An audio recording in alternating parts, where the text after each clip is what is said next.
What's up, everybody? I'm going to be doing a follow-up review today of Thief. I did one review after I bought the game as soon as it came out, downloaded it, did a complete run-through of the game that night, and did a real quick, for the moment, review of it based off of my first initial feelings and whatnot. And so I'm going to do a follow-up review. This one I took a little bit of time to play a little bit more of it. Try it again. Right there, I just got caught, or just got seen. So, whoa!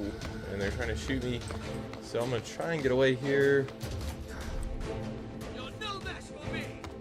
I should be safe now. Whoa! Maybe not. I died. Okay. So, on to the product review. Or the game review, state of the game, if you will. This game, for I believe it's $50 now. It's still $50 when I bought it. This I'm running through again on hardcore mode. Notice a few things. There are some glitches in the game. Some small glitches. Nothing really major. Just sometimes not being able to jump up on things. Sometimes not being able to see certain things. Like loot, stuff like that. No, they don't flinch enough. Set's a bad. So, Bad, what is Thief? Let's start there. Thief is a game where you go around the city, and the city is some weird stuff going on. There's a fog that's always going around, which I haven't figured out. There are some sprayers that are going on, and I believe that's like the rich people like trying to infect or whatever the smaller people. That's the only thing I can think of right now, so I'm not sure what has to do with it. I'm not sure if I'm missing something in the game or not. There is a scare factor in it. Like I said in my first video, you have to go into a sane asylum, and there's some pretty scary stuff. Made me jump quite a bit. It made me get a little freaked out, like what in the world's going on. There's some nudity in the game, nothing too bad. A little bit of nipple, and some sex noises going on when you have to go into a brothel. The graphics in the game are awesome if you can handle it. Like I said in my first video, I know some people weren't able to handle the graphics that well while streaming, so I'm sure that's a graphics card thing, but check your settings. If your settings are good, they should be. You should be able to play the game no problem. Excuse my burp there. There are the things that I don't like about the game are the replayability. Everything is set. There's no random factor in the game. So like this little tab here, if I step on that, I'm gonna get shot.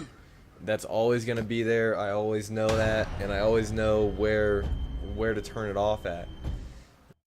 Also, picking locks or combinations, pictures, stuff like that, finding little secret buttons, they're all in the same spot. So if you go up and the first time you go up to a picture, you're able to figure out where the first button is. Second time, you're able to figure out what the second button is.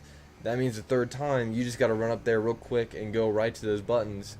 There's no randomization, so the playthrough factor really gets hurt, I think, by that, and I would love to see some randomization of it.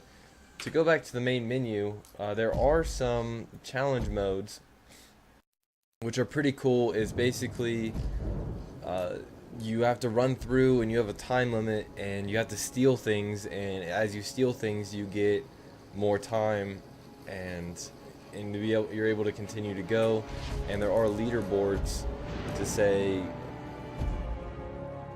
of your friends, I guess. I don't see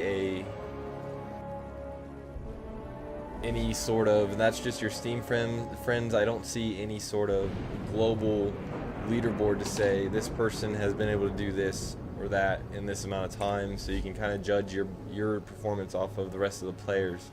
So that would be cool to see added on there. Benchmark, there's Square Enix. You have to get a Square Enix account in order to play this game, so that they're linked not just through your Steam account but also through the developer, the producer's account.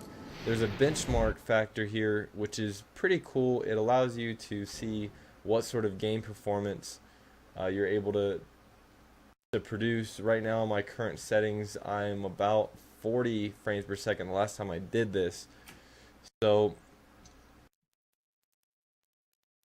on my end, the graphics are there for the best computers, and you can lower everything down for if you don't have that computer power there. Other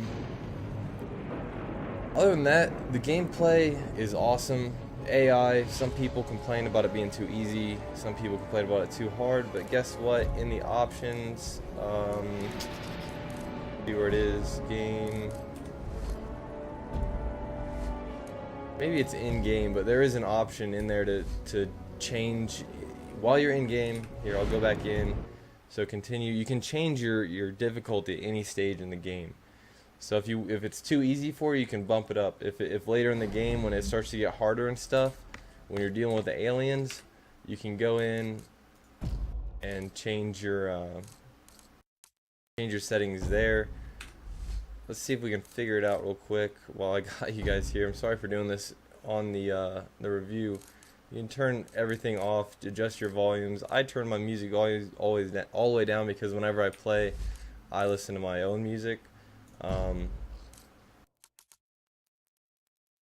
See here, health meter, all that stuff. So I'll have to do some reviewing myself to figure out where that is, but I know even in game it tells you at any point in time if you need to adjust the difficulty, you can do that.